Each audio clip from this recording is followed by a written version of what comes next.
ভাড়াটিয়া সৈন্যের তালিকায় এবার উঠে এলো বাংলাদেশিদের নাম। দালালের খপ্পরে পড়ে পরিবারের সুখের আশায় রাশিয়া গিয়ে যুদ্ধ করতে বাধ্য হচ্ছেন বাংলাদেশিরা। রাশিয়া থেকে পালিয়ে আসা এক যুবকের কথায় উঠে এসেছে সেই করুণ চিত্র। স্বজনদের ফেরাতে আকুল আবেদন জানিয়েছে পরিবার।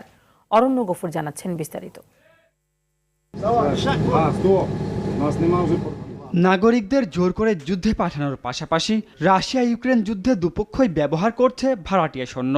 দক্ষিণ এশিয়ার নেপালি ও ভারতীয়দের সৈন্য হিসেবে ব্যবহারের প্রমাণ পাওয়া গেছে আগেই। এবার জানা গেল বাংলাদেশিদের কথা।